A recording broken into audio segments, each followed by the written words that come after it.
A week from today, students are back in classrooms like these right across Windsor, Essex. But it won't be like school that they've ever experienced before. We'll take you inside for a look at their new world. It's a gorgeous day outside with wind kicking up a bit of waves on the Detroit River. Gusts hitting 36 kilometers an hour. 26 outside with a chance of showers right now. 33 with the humidex. Colette Kennedy has our full forecast tonight. I'm Chris Ensing. Thanks for joining us. The Catholic Board in Windsor, Essex is peeling back the curtains on what classrooms will look like come next week. Teachers and staff making big changes to almost every aspect of schools, from where students will sit to where they can stand and even how they'll move through hallways. With more, I'm joined live by the CBC's Sanjay Maru. Sanjay, what did you see today that was different? Well, Chris, it's definitely a different classroom than the one I remember. More space to keep desks apart and significantly more signage inside. Just earlier today, I was invited inside St. Teresa Elementary School to step into the shoes of a student as they prepare for a year that's expected to be like no other. From the second you enter, the changes are immediately apparent. One side of the entrance meant for students, the other meant for essential visitors. As you walk along our hallways, we have signage up just to enforce that 2 meters. I'm going to actually take you into this room right here. Final preparations still underway as plexiglass barriers have yet to be installed. The resources, the books, the materials that they're using to access curriculum will be individualized. In the classroom, stickers have been laid out to indicate where students can stand when not at their desks, and teachers will be equipped with COVID cleaning kits. So I remember when I was in school talking to my friends in the hallway as other students passed by me. In terms of the movement of students this year, how is that going to be managed in the wake of this pandemic?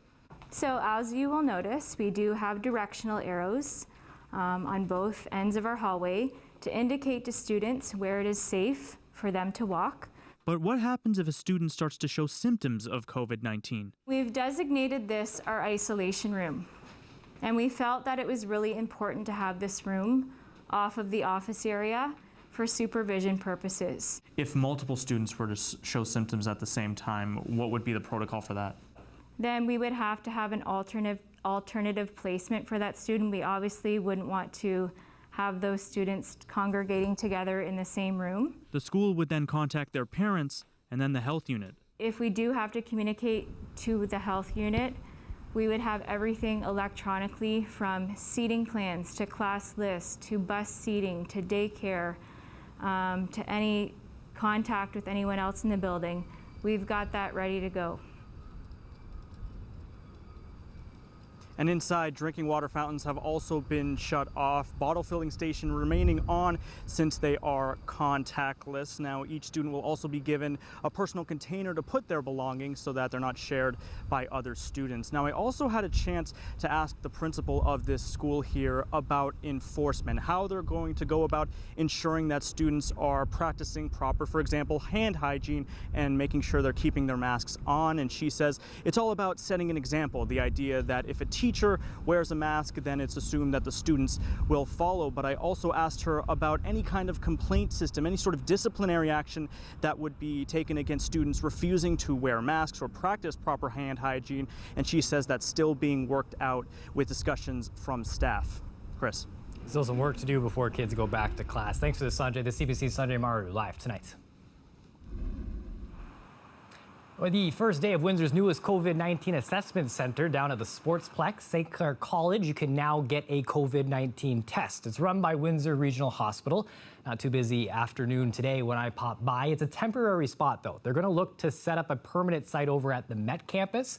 Now, the Olet campus still offers testing, and the hospital in Leamington is another option if you need a test. An 80-year-old man has died after colliding with another cyclist in Lakeshore. It happened here on a trail between County Road 2 and Lake St. Clair. The two cyclists collided on Tuesday. Robert Williams was sent to hospital by ambulance. Police confirmed that he died this morning. The other cyclist had minor injuries. Some scary moments on a very choppy Detroit River this afternoon. Police responding to a call that two people in kayaks had capsized. Both were brought to shore safely, and no injuries were reported. Ottawa and Ontario announcing a one-year agreement today to invest millions of dollars in early learning and childcare. More than $147 million will be provided to the province of Ontario this year to invest in early learning and childcare. This investment will also continue to support important initiatives such as increasing access to early years and childcare services for families and supporting professional learning opportunities for our staff. The provincial education minister and federal minister of family, children and social development making that announcement at the Learning Garden childcare in Etobicoke. Now, the funding is on top of the more than $230 million that Ottawa has already invested in early learning and childcare in Ontario this year. Premier Ford will meet with the Premier of Quebec next week. This summit is happening at a critical juncture in our history. As Canada's two largest economies and most populous provinces, relying on this significant relationship, relying on this strong partnership, will be more important than ever as we work to counter U.S. protectionism. The two-day summit between Ford and François Legault will take place next Tuesday and Wednesday in Mississauga. The two leaders will discuss how they can work together to rebuild their economies while preparing for a second wave of the coronavirus. The Ward 7 by-election in Windsor is nearly a month away, and tonight voters will get a taste of the people running for that empty council seat. All 12 candidates have been invited to join tonight's debate. It's going to be on Zoom, and organizers want you to register. The email, it's right there on the screen, cfuwwindsor@yahoo.ca. Now, this is the first public debate organized by the Canadian Federation of University Women, the Windsor chapter. It starts at 7 tonight, so about 45 minutes from now. A question about flooding, waterfront development, which is a hot button issue, widening Banwell Road, which is under a lot of discussion in Ward 7, the opioid crisis, which is throughout the city of Windsor, and affordable housing. A newly released video has led to accusations of murder and cover-up in the death of an unarmed black man in Rochester, New York.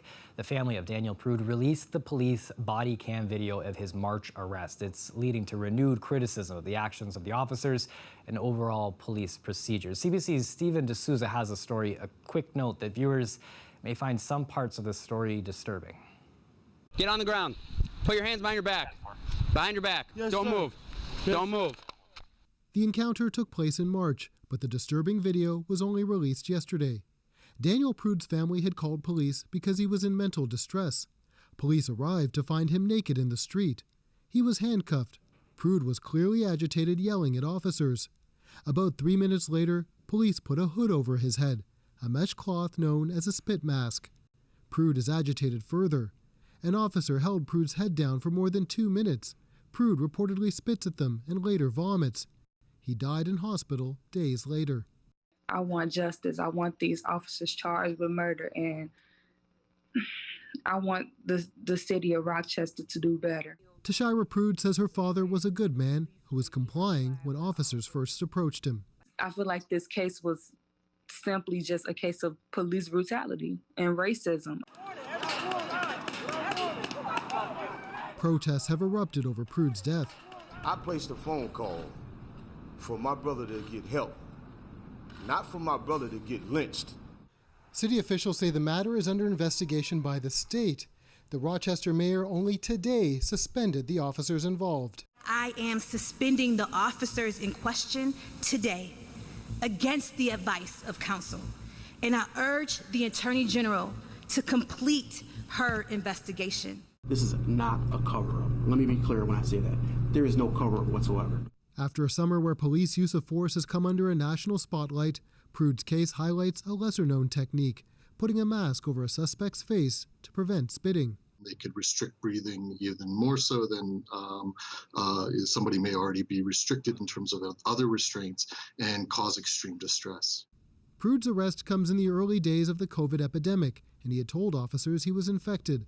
But Mazzola says rules on the hood's use are often vague. There are no national guidelines on the use of spit hoods or any kind of requirements with regards to proper training and monitoring. He says there's also the bigger issue of police responding to those in mental distress. Prude's daughter, Tashira, says she just wants answers. Nobody deserves to die in police custody. The family says it plans to file a wrongful death lawsuit.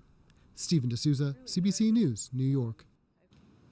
Democratic presidential candidate Joe Biden traveled to Kenosha, Wisconsin today in the aftermath of the police shooting of Jacob Blake. CBC's Susan Ormiston has more on his visit and his message.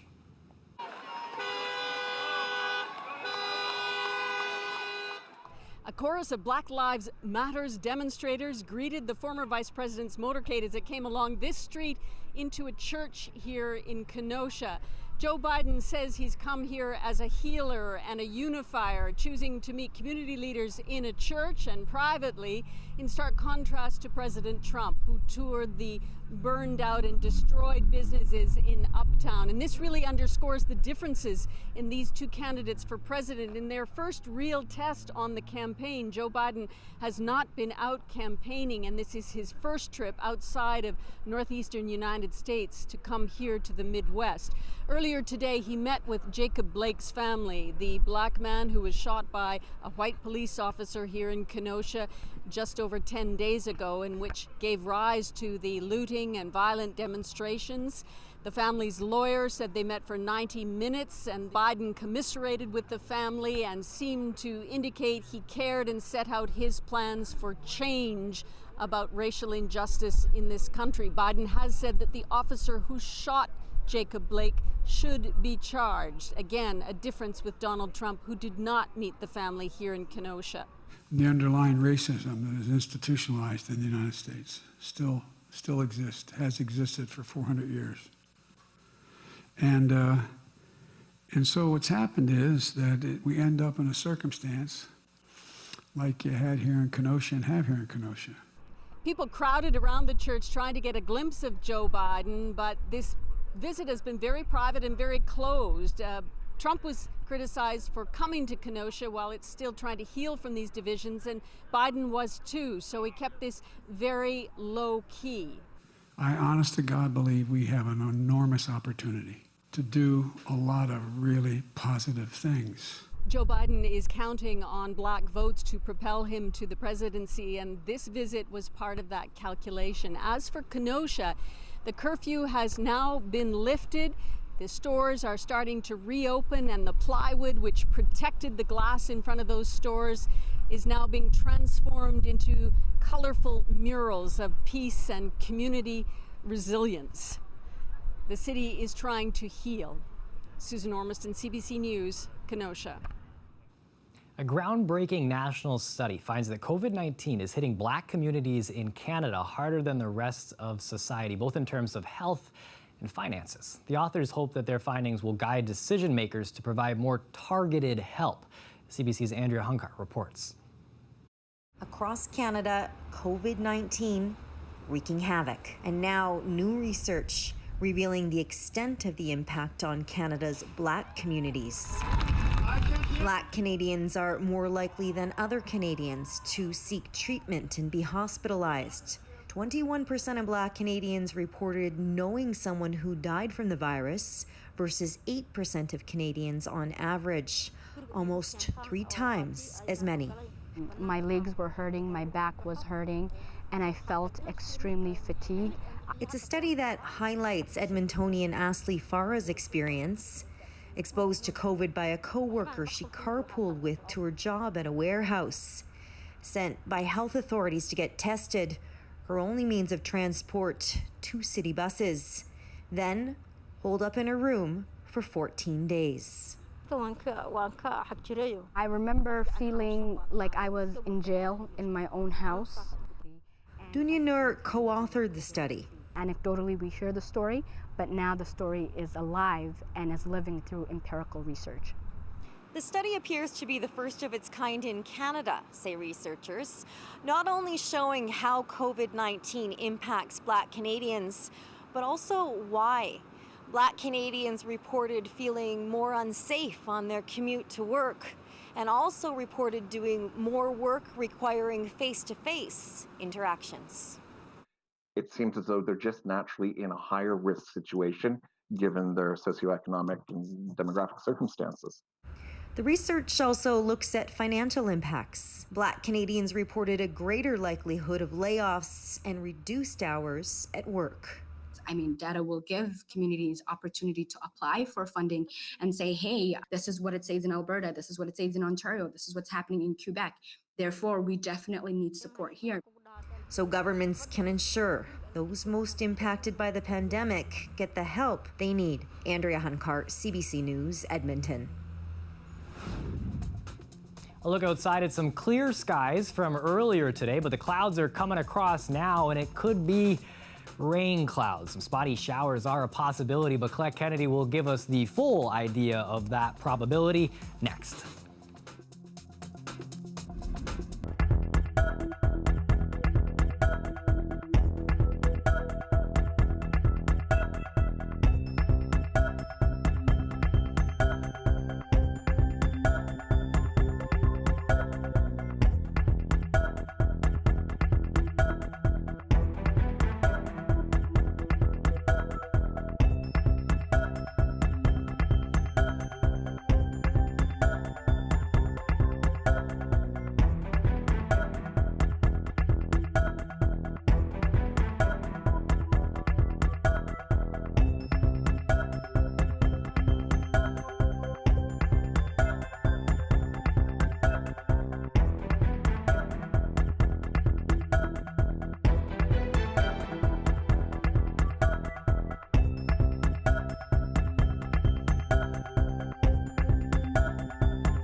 Canadian basketball legend Steve Nash is the NBA's newest head coach. He just signed a 4-year deal with the Brooklyn Nets. Now, Nash played in the league for 18 seasons, a point guard with the Phoenix Suns, Dallas Mavericks, and the LA Lakers. He was also named the league's most valuable player in 2005 and 2006 in the NBA Hall of Fame as well. Nash has spent the past 5 seasons as a player development consultant with the Golden State Warriors, and this will be his first NBA coaching job.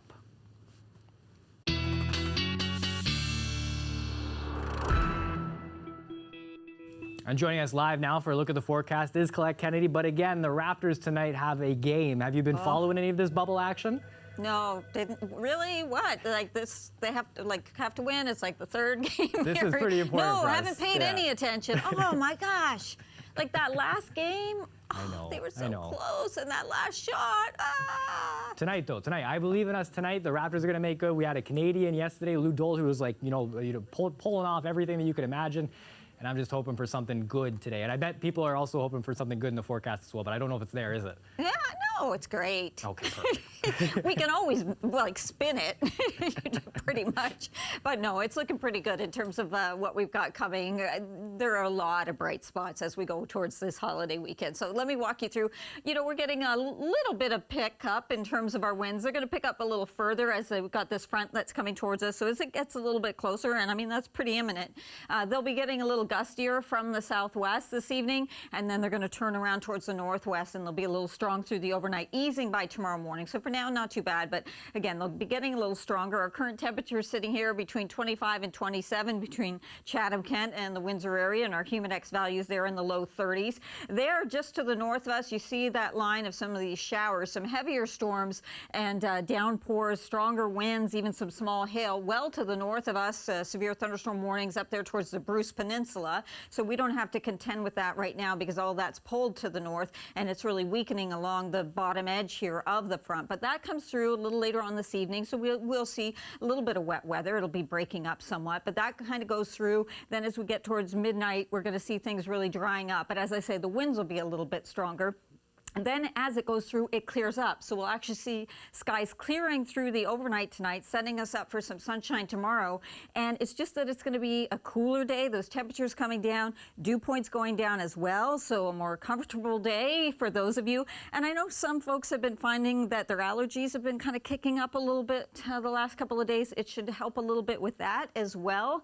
And then as we go through the day, things looking good Friday. Now Saturday, I do have a little bit of a chance. We're going to see some extra cloud cover, a slim chance that we'll get a few sprinkles too, kind of off and on, but I've put it pretty slim. I think some of this will dry up in the upper atmosphere.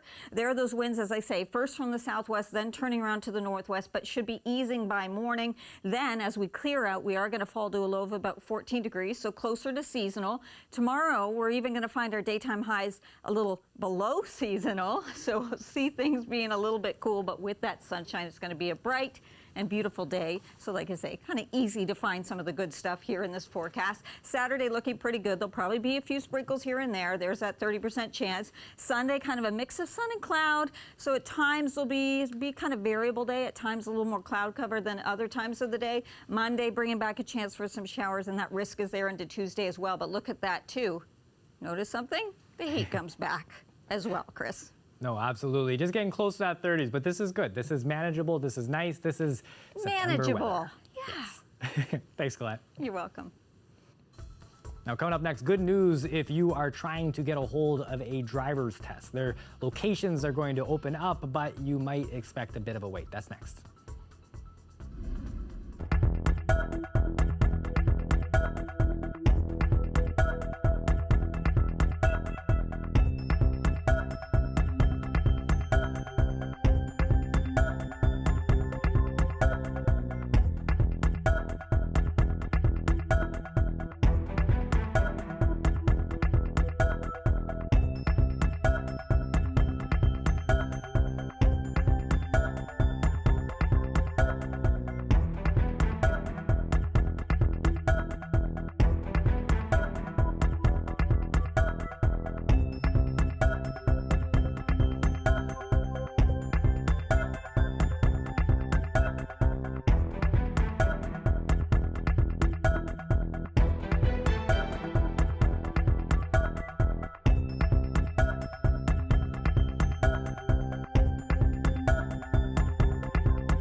If you've been waiting to take your G-Class road test, you're in luck. The service is resuming at drive test locations across Ontario after they were put on hold because of the pandemic.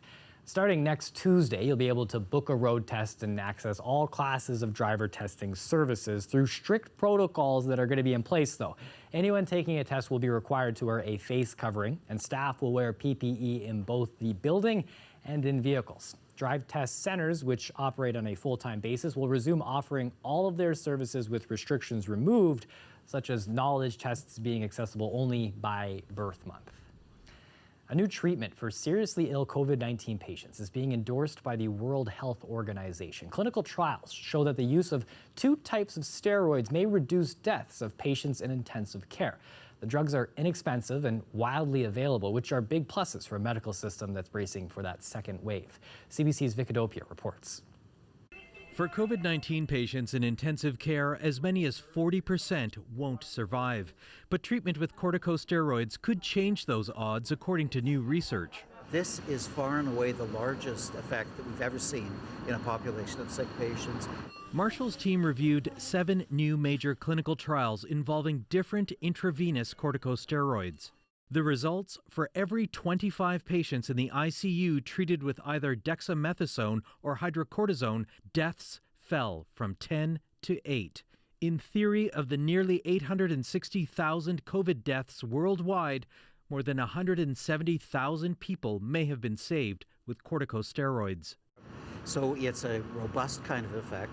It's a drug that we know very well, and its safety profile is well established, and it's inexpensive and quite broadly available.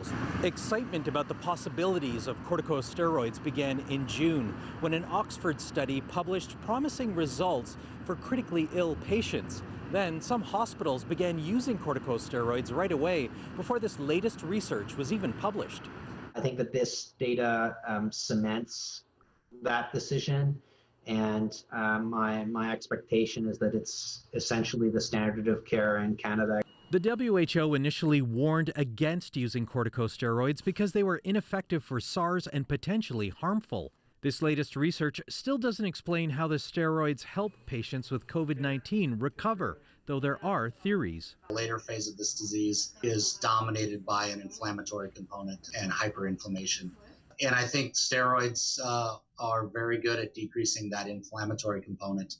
The WHO warns taking corticosteroids won't protect people from getting COVID-19.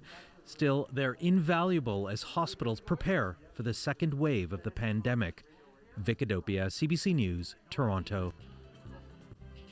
6:29 p.m. and that's it for CBC Windsor News. Don't forget, for news at any time, you can go to our website at cbc.ca/Windsor. We're going to leave you with a look at the Detroit River here now, something that's a little familiar for the folks out here on the Riverside Drive portion. The beautiful blue skies, the wavy Detroit River, a little bit of nice joy to end the evening as those dark clouds start to roll across. Now, if you're looking for more information on what we have to offer, go to our social media accounts as well, Facebook, Instagram, and Twitter. Just search for CBC Windsor there, and we're always taking story ideas through those platforms as well. Power and Politics is up next, already in progress. Thanks for watching. Have a good night.